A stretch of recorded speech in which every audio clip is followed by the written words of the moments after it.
All right, health heroes, you know what we're here for. We're trying to figure out how to make our plates always look beautiful, how to have our tables look glorious without a lot of work. So we've got 10 tips for you today. Let's get right into it because we're going to do 10 tips in under 10 minutes. So number one, make it fresh and vibrant. Fresh and vibrant means that you have actual food on the table. So y'all see, this is not real, right? It looks good. It definitely shines. Is this real? It looks real. So if you have fake food, remember everybody used to have fake fruit on their table?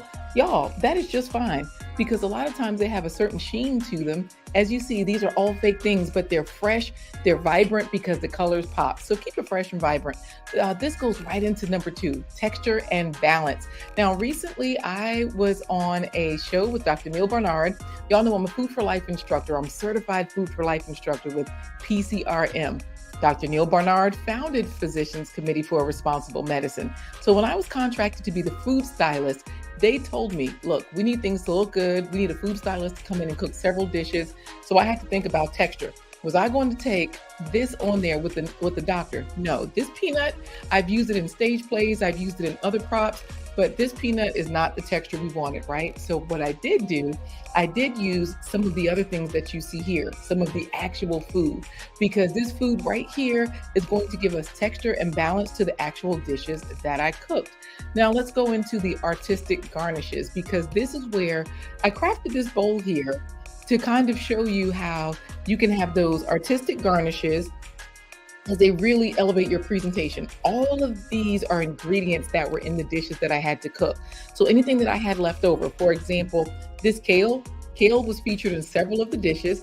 Keep your kale in the refrigerator. It won't go limp. Keep your parsley or your basil in the fridge. They'll stay fresh because you notice in the produce section in the grocery store, they stay plumped up because they get spritzed with water every now and then.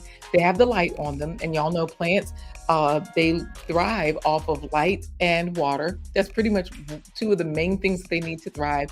And that will give you an artistic garnish right away. I use celery in the dishes and this creates some height, right? I don't know if you can see right here. This is actually one of the butternut squashes that was used in the dish. I've got fruits from the harvest time. So apples are in season, butternut squash are in season. The butternut squash was included in the recipes, but the apples were not. However, it made for a lovely setup. So use what you have. As you see, we want to go into number four, perfect portions. I want to add a level of not just green, because green really pops, but I also want to give some brightness to it, right? Some vibrance. That's where we have these smaller tangerines. We used to call them tangerines. Now they call them cuties. And then we also have these full-sized oranges right there. And those are the Cara oranges. They are the sweetest Cara, C-A-R-A. That's a brand of blood oranges. So they're red on the inside. They're super sweet.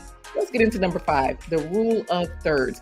Now I'm going to show you all my table, because what happened here is I was on the news station and y'all know I was backstage. I had to prove I was there because I did the back end work. I was not on the screen. So there I am in the studio trying to show pictures, but then I got on stage with Dr. Neil Barnard and the anchor host for that day.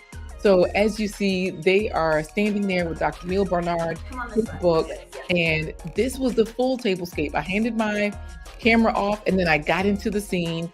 And as you see, lots of vibrance, lots of things going on right here. And with the rule of thirds, you have, several different things going on. So I'll show you how the rule of thirds works with this table. I'm going to go to the next scene and let's see if I can catch the table. So the rule of thirds, if you notice the center third of the table, let me pause it right there. The center third of the table has a lot of greenery and vibrance in it, right? And so this is where you want to go right into number 7, layers of flavors. So let me just show you, when I say lots of greenery right there in the center, a third of the table, it doesn't have to be the right third, it doesn't have to be the left third, but I chose the center third to put most of the greenery. Where's that greenery coming from? Look, y'all, stay organized. I got a lot of this stuff from Amazon. So I have a lot of greenery right here in this basket, different textures. So I have some of this greenery, I have some of this greenery with the white in it. It's all fake. So this way, it sits well on the table. It's not touching the food. It makes for a beautiful experience. Also natural ingredients, right? Once again, getting back to the picture here, We see with this particular video, we've got a lot of natural ingredients because there is a stew on the table, there are actual sandwiches, there are real fruits and vegetables and all of those things, right? So that means that we have all that we need for this particular experience, all that we need for natural ingredients, the dishes that we cooked. So on your tables, whatever you actually fix, put it in a nice dish, put it in a really nice dish. I have a couple of plates here. I didn't have to go buy anything. I'm going to show you this one plate that I've had for years. Now this plate, it does have some imperfections. So this gets us into number 8. Y'all see we're almost done and we're only 6 minutes into the video. Plate geometry. I have a large plate here. This is like a dinner size plate. As you see, it has a nice green hue. It has a silver trim on it. And this particular plate, when you look closely, it has a few scuff marks. It has a few imperfections, but that's okay because when we talk about plate geometry, the food is going to cover a lot of those imperfections. So this is where a lot of times I will also use black as a base, like in that picture or those video clips that you just saw. The stew was in a black bowl. I don't know if you all noticed that, but right here on the right side of the page, there's a stew. I think I can zoom in if I go to a photo to kind of show you all that stew. So I'll use this picture and I'll zoom in. This way I can show you a couple of different things because this plate that I just held up, it's black, but also this bowl right here.